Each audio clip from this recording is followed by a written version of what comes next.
provocan algunos recuerdos. Por ejemplo, este sonido.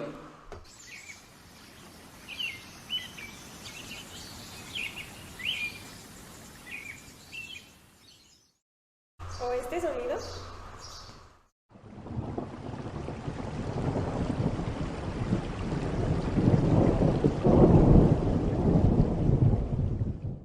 La mezcolanza de sonidos y de silencios desde hace muchos tiempos han creado música, nuestros antecesores en la época prehistórica, y pues también nos traen ciertos recuerdos como esta canción.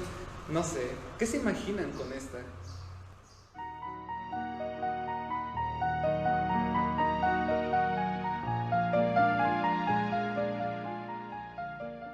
¿O qué tal esta canción?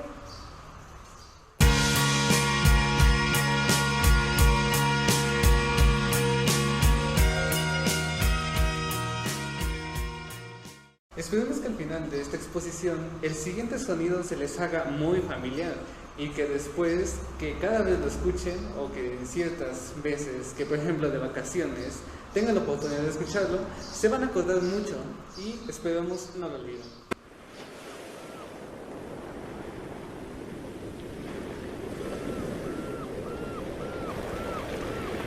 Para saber de quién estamos hablando, necesitamos saber un poco de su biografía. Él fue Léon Renaud Francos, nacido en Lyon, Francia, el 1 de noviembre de 1803. Léon fue estudiante de arquitectura en la Escuela Politécnica de Francia. A lo largo de su vida tuvo algunos cargos importantes, como ser el director de la Escuela de Ingeniería Civil de Francia. Fue parte fundamental de la formación de los estudiantes de la Academia de San Carlos junto a Lewis Blocher y Julian Gauden. Fue profesor sustituto de la Cátedra de Arquitectura en la Arquitectura de Caminos y Puentes en 1841. 6 años después se convirtió en propietario de esta. Fue director del Departamento de Faros y Balanzas e inspector general de puentes y carreteras.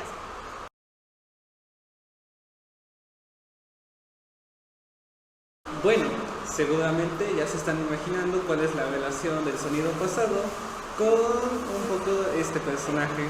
Entonces, vamos a ver qué es lo que hizo, cuáles son los hechos relevantes. Léon Renaud. Para conocer más a fondo, tenemos que saber antes el pasado. Dice un proverbio egipcio que si sabes y conoces tu pasado, sabrás a dónde ir. Y bueno, tiene un poco de razón. Tenemos que conocer un poco el contexto histórico. Este personaje nace a los inicios del siglo XIX, en 1800. ¿Y qué hay? ¿Alguna vez se han preguntado o se han imaginado cómo fue toda la situación? Bueno, comenzaremos a ver 1789, año de catástrofes, de guerras, de muchísimas cosas. Comenzamos con la Revolución Industrial. La primera Revolución Industrial, o la primera parte, comienza a mediados del siglo XVIII, más o menos por 1750. Esta trae ciertos cambios fundamentales e importantes, como lo es el uso de carbón, comenzar las vías férreas, comienzan a ocupar muchas cosas que en la antigüedad no se ocupaban. Y eso, tal vez para la humanidad, fue un paso en falso, o tal vez no. Depende del punto de vista en que lo veamos. Pero bueno, continuando. Después de 1750 o de la década, bueno, pues sí, de esos años, viene un año fundamental. 1789, una fecha muy importante de recordar. 789. Bueno, ¿y qué hay en este año? Sabemos qué hay en este año, y si no, bueno, comienzan las revoluciones burguesas, y comienza una en especial, que es la de Francia, la Revolución Francesa. 1789, una fecha muy importante de recordar. 789. Bueno, ¿y qué hay en este año? sabemos qué hay en este año. Y si no, bueno, comienzan las revoluciones burguesas. Y comienza una en especial, que es la de Francia, la Revolución Francesa. Los personajes sacan tres postulados: igualdad, libertad y fraternidad. Bueno, al romper con todo lo que había en el pasado y querer liberarse, dan una pauta para que todos los pensadores puedan decir lo que piensan, sus postulados, porque recordemos que venimos de una época no muy agradable, donde si decías algo malo, bueno, pues te funaban y te eliminaban. Y así le pasaron a muchas personas. Fueron quemados, fueron fusilados en todo caso, pero pues eso fue un poquito más después, ahorcados, bueno, una infinidad de cosas. ¿A qué se debe la Revolución Francesa? Bueno, estaba dividida la jerarquía en un triángulo muy mal hecho, con el rey, que tenía absoluto poder hasta la punta, y después venían los demás, y hasta abajo tenemos a los campesinos, a los obreros, a la gente normal, por así decirlo, para ese entonces. Pero bueno, este no es el caso. ¿Qué es lo que propició esto? Un año antes de que viniera toda la revolución, hubo una fuerte tormenta de hielo, o mejor dicho, granizó, hubo un invierno tan frío que quemó toda la cosecha. Y entonces es obvio, hasta las cosas naturales tienen una razón y hasta son y propician cosas a la historia. Este invierno tan frío elimina todo lo que se pueda comer. Vienen los reyes, que son las personas más feas en esta historia, y pues se comienzan a gastar todo el dinero, las distribuciones y los tributos que tenían los campesinos para sus fiestas, su comida, cosas especiales para ellos, y esto no le gusta al pueblo. El pueblo llega a un punto en el que empieza a morir de hambre, empieza a morir porque la situación es tan precaria que no saben ni siquiera cómo sobrevivir. Los que sobreviven pues comienzan este movimiento, ¿no? Y algunas otras personas también comienzan con esta gran revolución, que fue gran porque después vienen muchas más, y hablamos, por ejemplo, de muchos movimientos más. Estamos en 1789, llegamos al 800 y después llegamos al 810. Bueno, y después de esta fecha, continuando con todos los desastres y las guerrillas, los problemas bélicos, dejémoslo un poco al lado. Ahora, ¿qué pasa a la mitad del siglo XIX, 1850? Este es un punto fundamental para Reinhardt, porque, bueno, vamos a verlo un poco más adelante, pero manténganlo presente, 1850. ¿Qué pasa? Viene la segunda revolución industrial, o no segunda, pero la segunda parte. La revolución industrial tiene tres partes: la primera, la segunda y la tercera. Ahorita nos vamos a enfocar en la segunda, y digan qué hubo, qué pasó, cuáles fueron los cambios. Hubo muchísimo, una infinidad de cambios, pero bueno, algunos para bien, algunos para mal, en fin, hubo muchísimos. No solamente en cuanto a tecnología, que claro, fue un gran avance, pero también hubo de forma de pensamiento.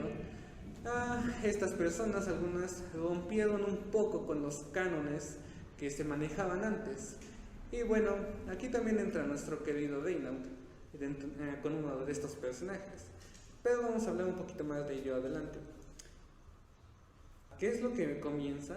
Ahora sí comienza de lleno el uso de carbón, comienzan las vías férreas, comienzan los canales, las calles, una infinidad de cosas que fue estructurando lo que ahora somos. Pero bueno, también les comentaba, en pensamiento que hubo, bueno, pues tenemos que comenzó el darwinismo, el materialismo dialéctico. Este es un poco importante, pero bueno, solamente diremos tres sus tres postulados, por así decirlo, de forma rápida y sencilla. El primero dice, habla sobre una unidad y una lucha de contrarios, es decir, el yin y el yang. Es un ejemplo, son uno mismo, estos dos juntos, estas dos partes son juntas, pero son negativos, son contrarios. Otro ejemplo, por ejemplo, otro ejemplo es del amo y el esclavo. Es un ejemplo un poco feo, pero para ese entonces apenas estábamos saliendo de cosas así. Entonces amos y esclavos eran uno mismo, pero eran contrarios. Uno tenía que trabajar todo el día, tenía que desgastarse, y otro solamente pues disfrutaba, por así decirlo. El segundo postulado del materialismo dialéctico es de la cantidad a la cualidad. Dice que tenemos un recipiente con agua al cual le ponemos temperatura, al cual está sobre la estufa y se está calentando. Bueno, este calienta y sube su temperatura, y después llega un punto en el que ya no puede seguir subiendo. Entonces, ¿qué pasa? Cambia y pasa de un estado a otro. ¿A qué estado? Bueno, pues al vaporcito, al gaseoso. Este es más o menos así resumido. Y después la ley de negación, pero no nos meteremos en más rollo. Viene el historicismo, el positivismo, muchas corrientes que empiezan a surgir. ¿Gracias a qué? A la Revolución Francesa, al cambio de idealismo, a ser libres, a querer poder enseñar al mundo nuevas cosas. Algunas pues estaban, por así decirlo, bien, algunas mal. Esa es otra cosa. Materiales, estructurales y su análisis científico.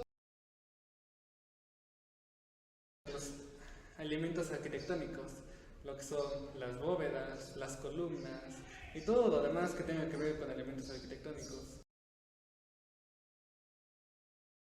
Habla de la composición de los edificios, es decir, los tipos de edificios y los programas de exigencias de estos. Daremos un ejemplo, puede que sea un poco extraño.